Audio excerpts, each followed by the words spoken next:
اور اب بات کریں گے انتخابات کے حوالے سے، تو نگراں وزیر اطلاعات مرتضیٰ سولنگی نے کہا ہے کہ انتخابات کے حوالے سے کئی آسرائیوں سے گریز کیا جائے۔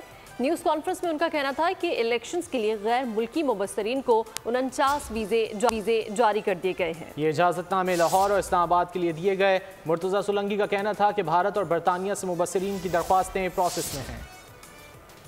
بات ہو رہے ہیں قومی اور صوبائی اسمبلیوں کے، کچھ لوگ افواہ سازی میں مصروف ہیں۔ باہر سے تو کوئی صحافی آ نہیں رہے، نہ آبزرورس آ رہے ہیں، تو یہاں ہم کوئی الیکشن کو کوئی برقع پہنا کے کوئی کارروائی کرنے والے ہیں۔ جو بین الاقوامی جو صحافی ہیں وہ پہلے ہی پاکستان کے اندر موجود ہیں۔ بہت سارے لوگوں نے ویزا کی درخواست دی ہے اور بہت سارے جو ہے وہ ان پروسیس ہیں اور کچھ پروسیس ابھی ہو بھی رہے ہیں۔ 49 ویزا جو ہے وہ ایشو ہو چکے ہیں باہر سے، 32 جو ہے وہ اس وقت انڈر پروسیس ہیں، 25 درخواستیں آبزرورز کی پروسیس میں ہیں۔